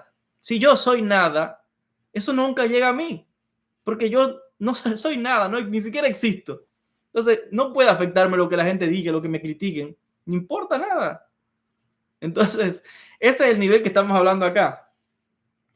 Sigue diciendo el texto. Él puede, por tanto, en este momento, mirarse hacia a él mismo desde afuera, como quien se ve a sí mismo desde afuera, y puede referirse a él mismo en tercera persona, que es como los demás profetas se hablaban de ellos mismos en tercera persona, porque es como que se podían ver a ellos mismos desde afuera. Y pueden llamarse a sí mismos por su propio nombre, porque temporalmente en ese estado profético, ahí, no siempre, pero en ese estado profético, la persona ya no es quien normalmente es. Está ahora en un estado de éxtasis, de conexión, de Debekut. La divinidad es la que está ahí conectándose. Esto es un punto extremadamente importante, dice el rabino Ari Kaplan, porque sabemos que la visión profética solamente puede obtenerse cuando una persona está en un estado de balance mental perfecto. Esto es otro aspecto clave. Para recibir la profecía hay que estar equilibrado mentalmente. Eso es fundamental. Entonces la gente que anda obsesionado, la gente se obsesiona a veces con la espiritualidad. En la espiritualidad no puede haber fanáticos. Suficiente, por esto tenemos los extremistas. El extremismo es malo. Hay que estudiar Cábala, muy bien, pero a veces hay que cerrar los libros de Cábala y ponerse a leer otra cosa. Yo a veces cuando estoy con un tema muy, muy difícil, a veces hay libros que los puedo leer fácil, pero hay libros que me tomo años y para mí es una batalla, es como subir una montaña y vira y vuelvo y regreso y cierro el libro, lo dejo descansar un par de semanas, vuelvo a las próximas semanas, lo cierro 1, 2, 3 meses, vuelvo al cabo del tiempo, lo puedo cerrar algunos años, vuelvo al otro año, porque no es tan sencillo. Y les decía, cuando uno se obsesiona demasiado se convierte en fanático. No queremos fanáticos en esto. Esa no es el enfoque de la Cábala. Hay que estar sano mentalmente.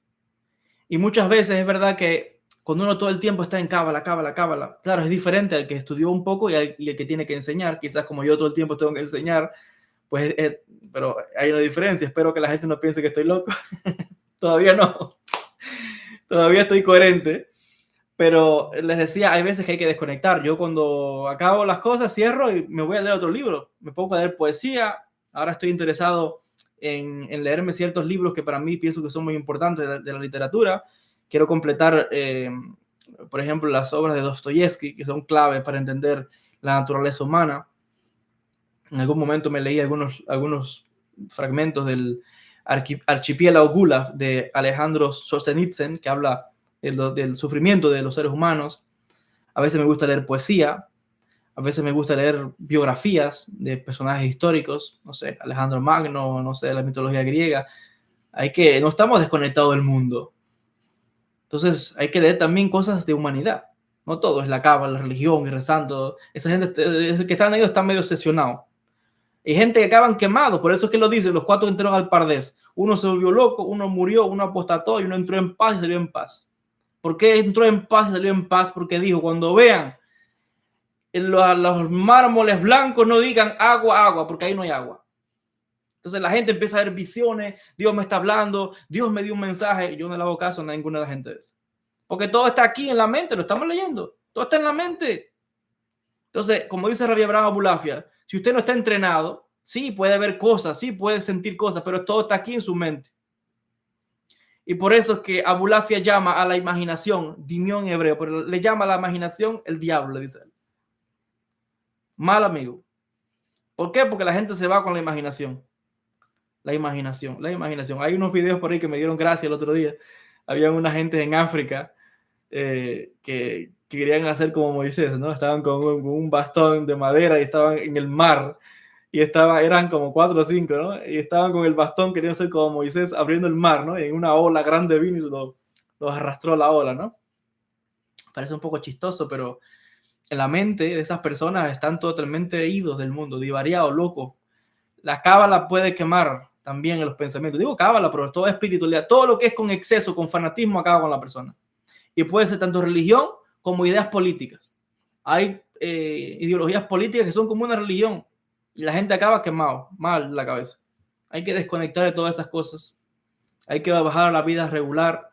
Hay que desconectar, ir al parque, a ver con los amigos, no sé, juega ajedrez, haga otra cosa. Póngase a escribir poesía, no lo sé. Pero hay que desconectarse. Hasta que de Dios hay que desconectarse a veces. Porque es que, ya lo dice, la intensidad es muy grande y que si te pones muy cerca, te vas.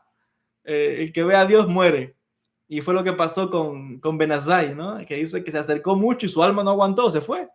Hay gente que nada más quiere venir a la espiritualidad y subir. Yo quiero que Dios yo quiero experimentar estas cosas. Bueno, pues para ver a Dios hay que estar muerto. Así que, entonces, todo hay que, calma, que esto no se puede coger con fanatismo. A ver, dice el texto que es extremadamente importante enfatizar, dice el rabino Aryeh Kaplan, que la visión profética solamente la puede lograr una persona que está completamente en su balance de estado mental. Uno que está ya mal de la cabeza, no, eso es su cabeza. No, ahí no hay nada. Ahí no hay ninguna visión, no hay nada, es la persona. Y eso está más que claro. Los que son médicos, están en psiquiatría, saben que los locos, la gente que está loca, que los mandan al psiquiátrico, que los encierran en sanatorios, dicen que ven cosas y hablan con espíritu y hablan con cosas y te dicen que son profetas. Están locos. Pero ellos ven, dicen que ven, no está todo en su mente. Entonces hay que coger esto con calma porque la gente se obsesiona y puede acabar loco. Ya lo dice la historia. Entonces, un loco, dice aquí en este caso, ahí no hay profecía, dice. Hay que estar en su claro balance. Hay que a veces desconectarse de todas estas cosas. Una persona tiene que estar completamente alerta y en un estado agradable, alegre, en un estado alegre para recibir la profecía. Porque la depresión, el adormecimiento y la ira, la furia, previenen que una persona pueda recibir el flujo de la profecía y tener la alegría de servir a Dios, que es lo que te permite conectar con la profecía. La profecía solamente es cuando la persona está alegre, cuando estás contento. Cuando está triste, deprimido, ahí no hay profecía. La Shekhinah se va. Dice claramente, y cuando estás molesto también, ahí no hay profecía. Porque dice claramente el proverbio, o el salmista dice que Dios se aleja de las personas, de los que están como con ira. Porque es idolatría, de hecho. Porque la ira es como que sale el yo. Sientes que me han hecho algo. Es el yo que está ahí. Te estás erigiendo en un ídolo. ¿Quién eres tú? Entonces, en el que la tristeza, tampoco hay profecía. De hecho, Jacob estaba triste por la muerte de Yosef y dice que perdió la profecía. La profecía solamente viene cuando la persona está alegre. Por eso es que Eliseo mandó a buscar un músico. La música, la alegría, estar en un buen estado de ánimo es clave para recibir la profecía.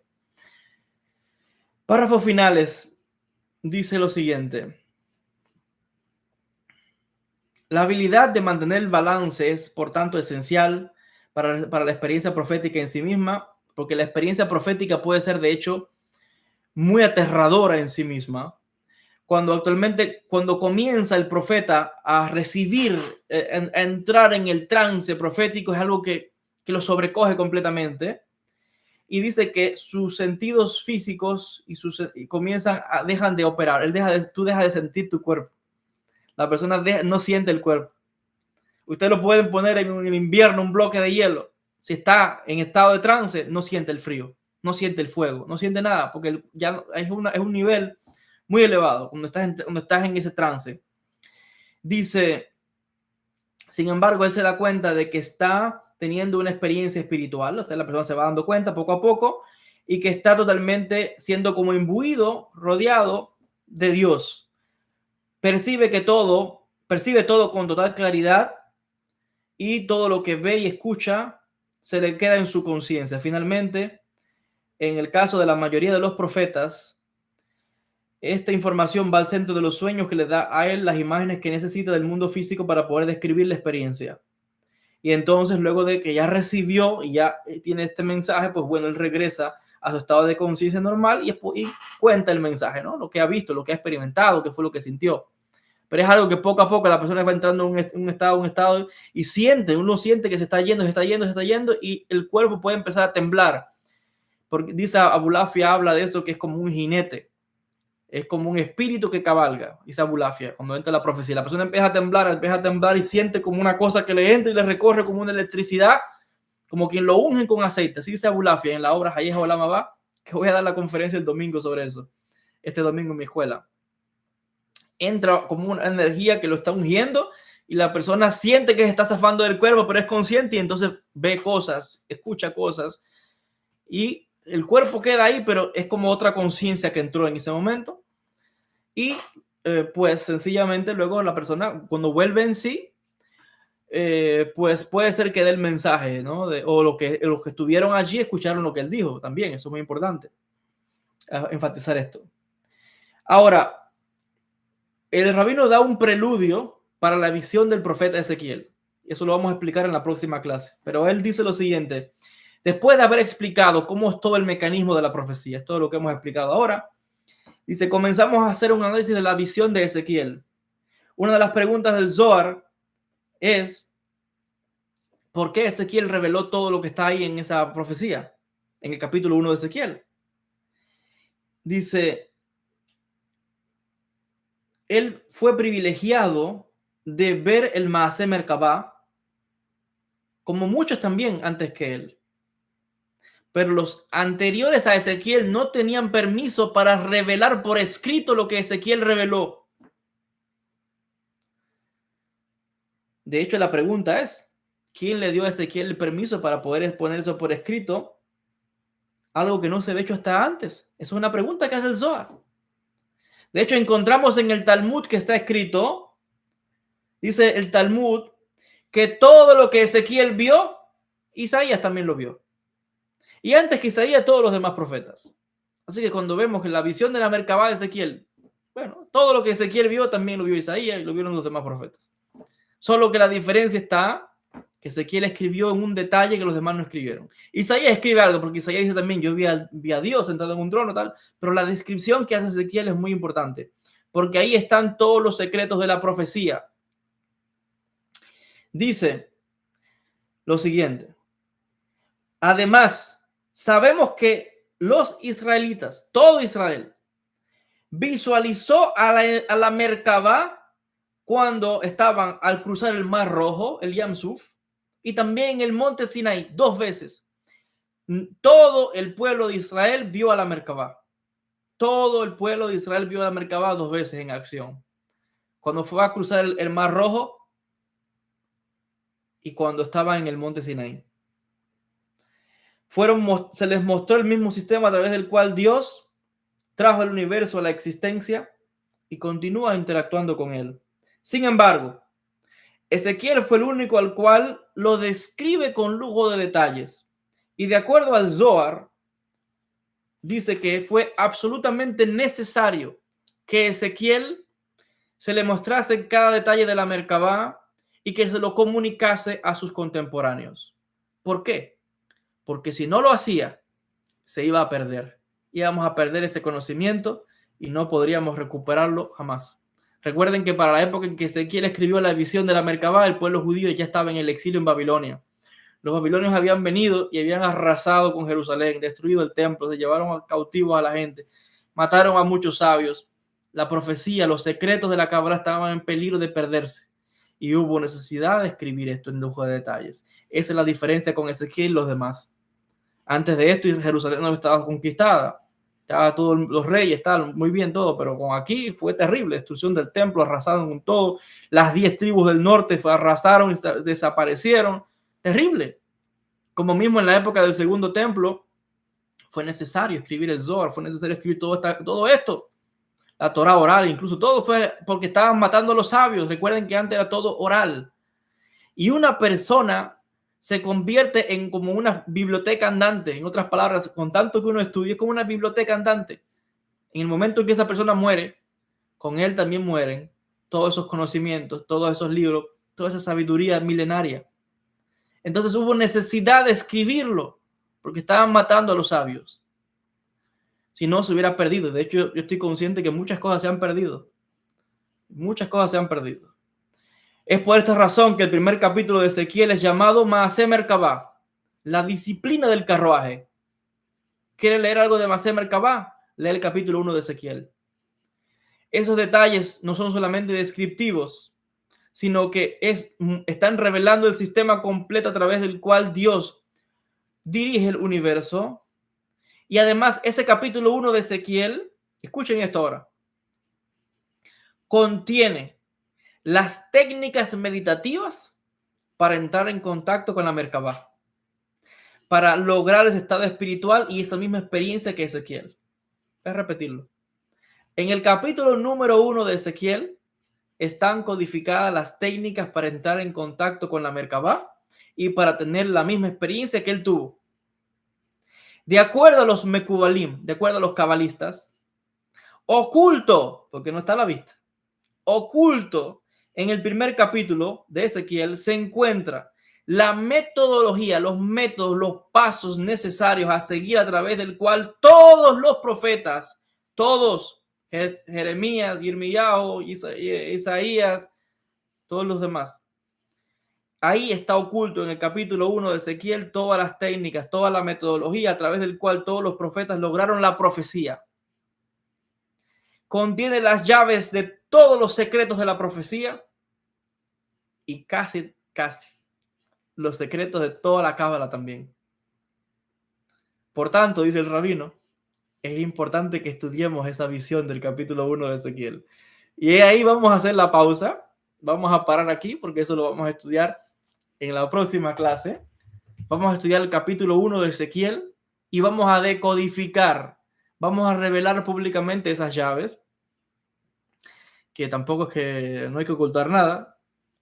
Ya hemos visto que para llegar a todos estos niveles hay pasos, hay requerimientos, pero lo fascinante de esto es que el que lee eso lo puede leer en español, pero no, ahí no entiende nada porque todo está codificado. Los místicos escribían en códigos para que solamente otros místicos puedan entender. Pero en el capítulo 1 de Ezequiel, que es una obra de Merkabah, están todos los secretos de la profecía. Está todo el mecanismo, todas las llaves para entrar en estado profético y también experimentar la Merkabah, como mismo era Ezequiel, como era Isaías y como eran todos los profetas. Y están ahí también codificados todos los secretos de la Kabbalah y cómo Dios rige el mundo y todo lo que hiciste. Esos secretos los vamos a explicar en la próxima clase. Si Dios quiere, el próximo martes. Estamos viendo cómo nos va con estas transmisiones en vivo los martes y los jueves. Hoy me conecté a eso de las 8:15 de la noche, hora de Miami. Por ahí más o menos vamos a estar conectando, 8:15. Vamos a tratar, si no hay impedimentos, y vamos a tratar de ir dando estos pasos, ¿no? Revelando esta información. Realmente es fascinante cuando uno profundiza en la Torá. Por eso es que la cábala es tan importante. Ya estamos en una época en que la gente ya está un poco cansada no cansada, pero la gente quiere conectarse a ellos mismos.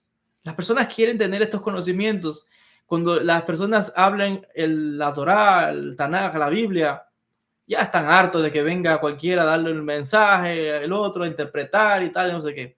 Quieren algo profundo. Quieren entender qué hay ahí oculto, qué son esos significados, qué son esas letras, qué significa todo esto.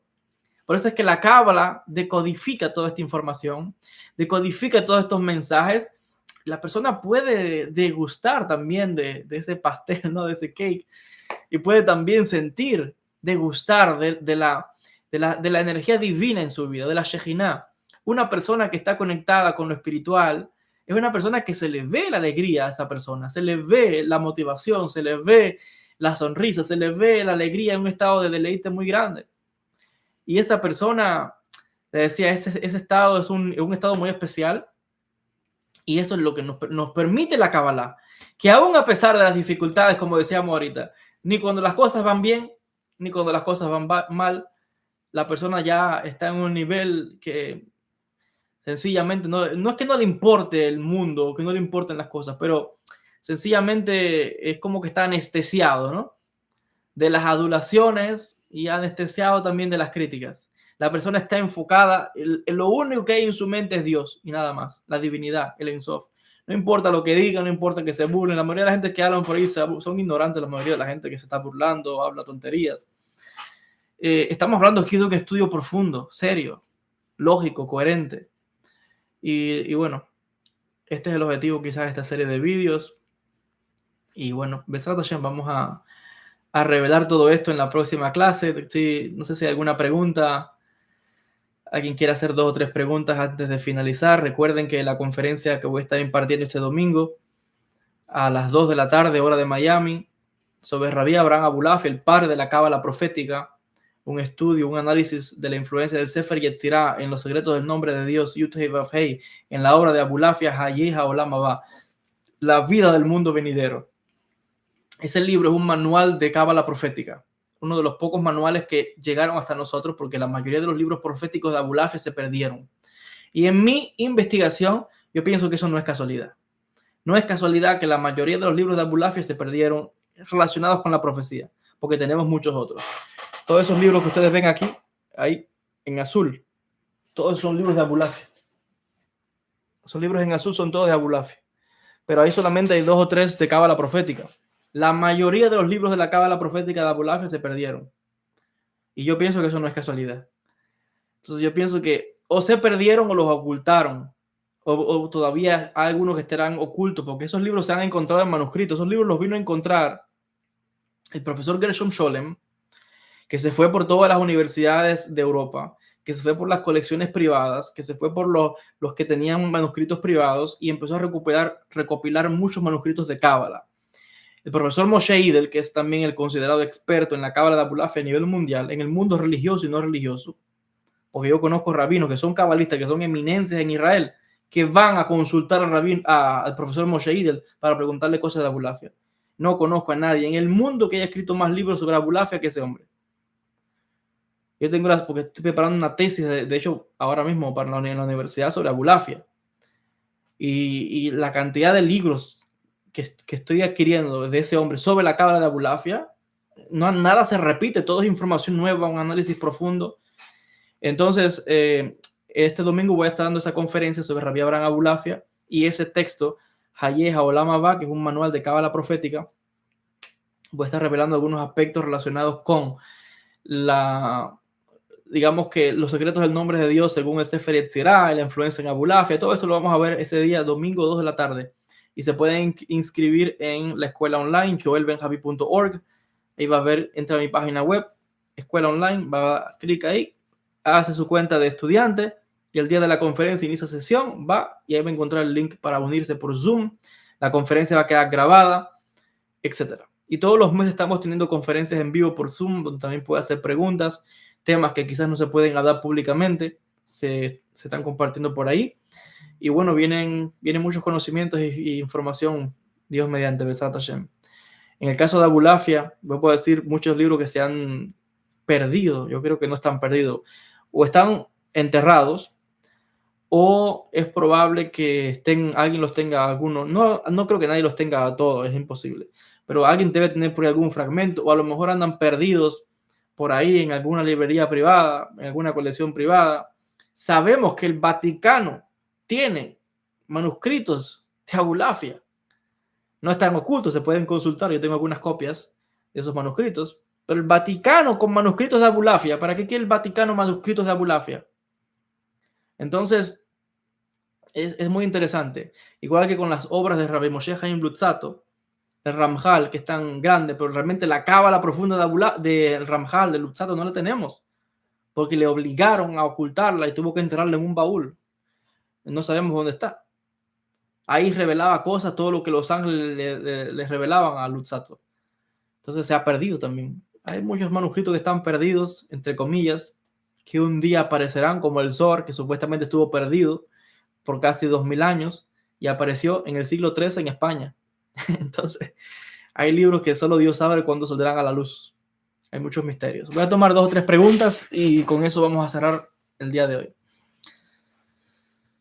Dice acá.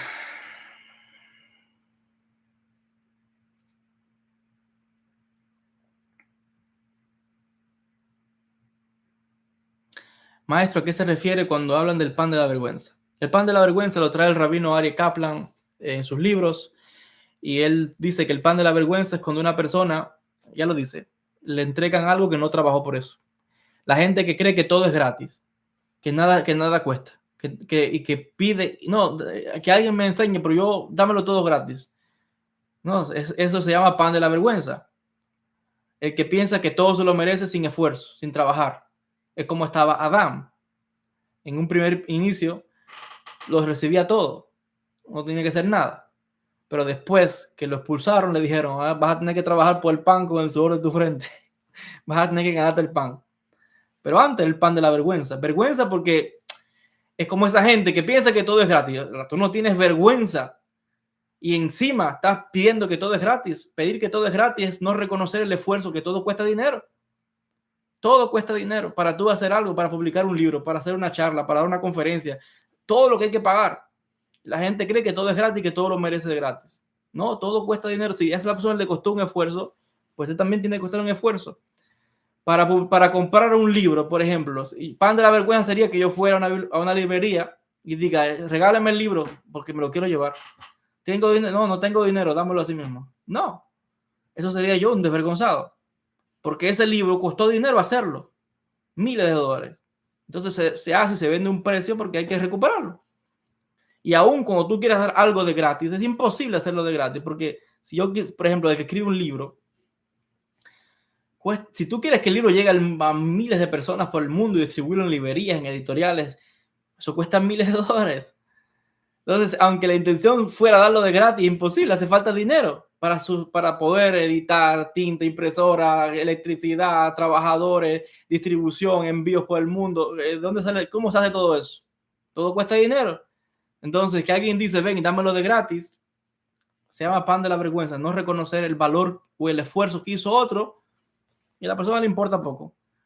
Pan de la vergüenza. Uno que no trabaja y piensa, es como el vago, que no trabaja y piensa que lo puede recibir todo. Pan de la vergüenza. Todo tiene un valor y cuando uno reconoce, si yo voy a una librería, tengo que comprar el libro porque yo sé que el autor se esforzó, le costó esfuerzo, años, trabajo. Yo pago lo que cuesta el libro. Entonces se llama pan de la vergüenza. Una persona que todo el tiempo, usted puede hacer un favor a alguien, pero todo el tiempo haciendo un favor, las personas con el tiempo se convierten en desagradecidos. No, todo tiene un precio, porque ni Dios le dijo a Adán, se acabó la vagancia, fuera a trabajar, con el sudor de tu frente te vas a ganar el pan. O sea, que ni Dios te da nada gratis, te está enseñando que hay que trabajar para ganarse las cosas. El paraíso, la salvación, todo eso hay que ganárselo, nada es de gratis. Nada es de gratis, Dios no da nada gratis. Entonces ahí eso se llama pan de la vergüenza, que piensa que nada costó, que no hay un esfuerzo, no aprecia el esfuerzo que hacen los demás y cree que lo merece todo de gratis. Se llama pan de la vergüenza, una persona que no tiene vergüenza. Dice otra pregunta.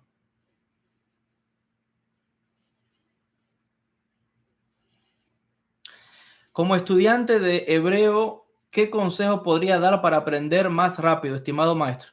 Bueno, el hebreo, como cualquier otro idioma antiguo, pero los idiomas semíticos tienen su propia dinámica. No es tan sencillo aprender hebreo, porque cuando hablamos de hebreo, ¿qué hebreo? Hay diferentes niveles de hebreo. No es lo mismo el hebreo que es moderno hoy que el hebreo de la Biblia, que el hebreo de la Mishnah, del Talmud, que el hebreo del siglo XIII, que el hebreo según la especialidad. No porque una persona, ni naciendo en Israel y siendo nativo, que es nacido en Israel y ya los nativos hebreos, eso no significa que tú vas a entender lo que está escrito, por ejemplo, en la Mishnah o en el Talmud, o que puedes entender directamente lo que está escrito en todo el Tanaj, y mucho menos entender Cábala o filosofía. Entonces, realmente hay que ver qué área la persona quiere aprender.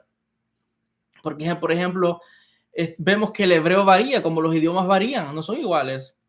No es lo mismo leer a Maimónides, por ejemplo, que en Mishneh Torah él escribe un hebreo fácil para que la mayoría de la gente entienda, cuando, por ejemplo, se traduce. Es verdad que Moreno Bujín lo escribió en árabe, pero cuando se traduce al hebreo, al español, a cualquier que sea, está hablando de conceptos muy elevados de filosofía, que si usted no sabe los términos de filosofía, no entendió lo que está escrito ahí, aunque sepa hebreo, árabe, lo que sea, está especializado. Entonces yo diría que como el hebreo y cualquier idioma no se trata de cuán rápido uno va, se trata de qué hebreo quiere aprender para leer y entender.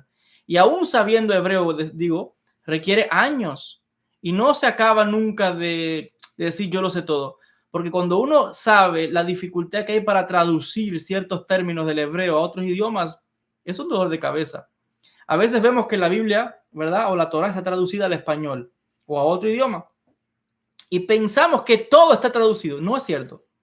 Hace poco estaba viendo a un rabino, que él, además de rabino, es doctor no recuerdo ahora de qué museo en Israel, y él está explicando de que hay ciertos términos en la Biblia donde se habla de ciertos vinos o de monedas o de ciertas palabras que están ahí, y eso no, y realmente cuando se traduce esos textos al español, al inglés o a cualquier idioma, los traductores saltan esas palabras y no las traducen. ¿Saben por qué? Porque no sabemos qué son esas palabras. Y la persona que no es lingüista no sabe eso, cree que todo está traducido y que todo sabe. No. Hay palabras que son términos antiguos de esa época que no sabemos qué significan. Y hay comentaristas o hay traductores que lo traducen de cierta forma, otras veces no se traduce. Y este investigador descubrió que esas palabras, que no recuerdo el pasaje, pero hacían referencia a algo de Egipto. Y él, como es arqueólogo, se descubrieron unas vasijas de barro con unas inscripciones, con una palabra en egipcio que parecía a esa palabra, y entonces pudo decodificar que esta era la versión en hebreo de una terminología referente a Egipto. Hay palabras en el texto bíblico del hebreo que vienen del persa. Hay palabras que parece que vienen del Talmud, perdón, del griego. Entonces, porque es que se fueron absorbiendo palabras también en la medida que las comunidades judías estaban en contacto con Persia, en contacto con Egipto, en contacto con los griegos, y muchas palabras se han mezclado. El Talmud está lleno de palabras en griego, y el que no sabe de otros idiomas cree que eso es hebreo, o cree que, y no es así. Son palabras puramente del griego. Entonces, claro, es muy difícil. No es imposible, pero lo que quiero decir es que todo nunca se acaba. Si de verdad quiere profundizar como un académico, como una persona profunda, eso se estudia. Se estudia la lingüística y constante tiempo hay muchos diccionarios también. Entonces, ¿qué recomendaría yo? Primero, identificar qué es lo que quiere leer. Si quiere leer directamente de la Biblia, eso es un tipo de hebreo. Si quiere leer del texto de Cábala, es otro tipo de hebreo, que se supone que tienes que saber también el bíblico. Si quieres leer libros modernos de Cábala también, tienes que saber esos niveles. Y encima tienes que ser especialista en lo que ellos están hablando. Cuando Maimónides habla de filosofía, si usted no sabe de filosofía, no entiende lo que él está diciendo ahí. Si no sabe los conceptos de la Cábala, tampoco entiende lo que él está, lo que está explicando. Entonces, yo lo que quiero decir aquí es que no hay nada ni muy rápido ni muy lento. Todo es como poco a poco uno va construyendo un vocabulario y hasta que poco a poco va la persona logrando. ¿Qué recomendaría yo para aprender hebreo un poco más rápido? Leer los rashis.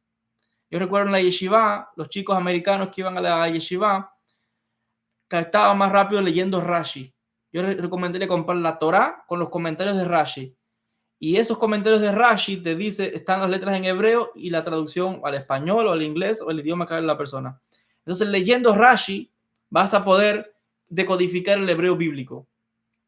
Y con el hebreo bíblico, que es la base de todo, pues ahí vas a tener ya un primer escalón y después vas a poder leer quizás a Maimónides y un poco en la Cábala, pero le decía, ya eso es ya la entrada a traducir libros de Cábala es un dolor de cabeza. A veces falta un maestro y a veces hay términos complicados.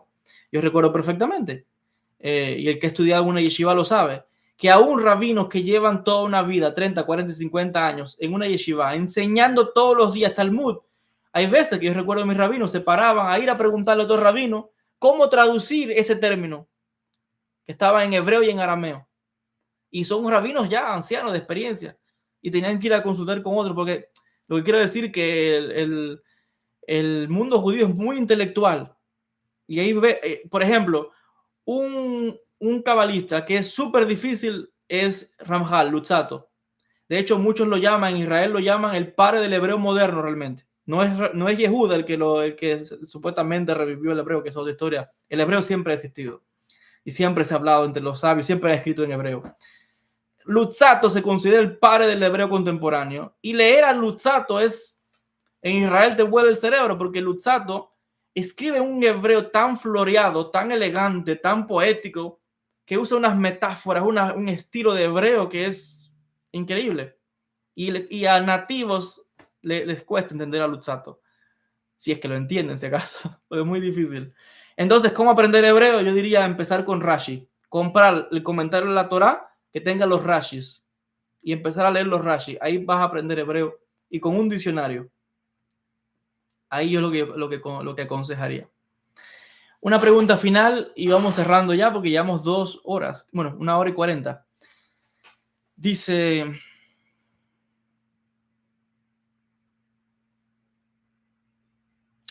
Muy buena pregunta. Esta aquí pregunta: ¿a Moisés también se le otorgó ser un ángel u otra entidad como pasó con Enoc? Esa es una muy buena pregunta. Hasta donde yo he estudiado, en mi limitado conocimiento, no he leído tal cosa de que Moisés se haya convertido en un ángel o tenga algún otro nivel o algo así. Yo no lo he leído. ¿Habrá algo en algún libro? No lo sé. Luego decir, en mi limitado conocimiento, no he leído nada de que Moisés se haya convertido en un ángel o que esté en algún sitio. No he leído sobre eso. No ni siquiera he escuchado tal cosa en comentarios, ni con mis rabinos, ni en la escuela, en la yeshiva, en ningún lado he escuchado nada de eso. ¿Habrá algún texto manuscrito que tenga algo de eso? No lo sé, a lo mejor. Quizás con el tiempo, cuando yo estudie un poco más, a lo mejor encuentro algo. Si alguien sabe, bueno, que ponga la referencia, pero yo no lo he leído. Lo que sí sé, claro, es Enoc, que el texto, ¿por qué? Porque es toda la fascinación con Enoc, porque el texto dice, y Enoc no fue más porque Dios lo tomó. Entonces hay toda una fascinación con Enoc, que son los textos de la Merkabá, Jaló, todo eso. En cuanto a Enoc, como se dice ahí, está el texto, el alfabeto de Rabbi Akiva describe cómo Enoc se transformó en el arcángel o en el ángel Metatrón. Entonces, de Moisés no he escuchado nada, hasta donde yo he leído lo que en limitado conocimiento. Bueno, yo creo que ya con esto vamos a ir cerrando. Sé que quedan muchas preguntas. Es poco a poco, como les decía. Más que nada, como siempre digo, todos los estudios que yo pueda hacer son introducciones, como dicen los sabios. Porque al final de todo esto queda de ustedes, ¿no? Que cojan el libro, estudien, profundicen. Así que bueno, darle las gracias a todos por los que se han conectado, compartir. Hay una persona que pregunta que el Zohar es igual para todos los hebreos. No sé qué significa la pregunta, pero el Zohar no está escrito en hebreo, el Zohar está escrito en arameo. Lo que se traduce al hebreo se traduce al español. Entonces, bueno. A ver, alguien pregunta acá, ¿el profeta Ezequiel se puede leer de una Biblia Valera? Bueno, yo no sé, yo no uso Biblia Valera, esas son Biblias cristianas, entonces no puedo dar opinión sobre eso. A mí me gusta, claro, lo ideal siempre todo es ir al idioma original, pero otra vez yo no puedo dar opinión de esa Biblia porque yo no soy cristiano, yo no uso esa Biblia, entonces no sé.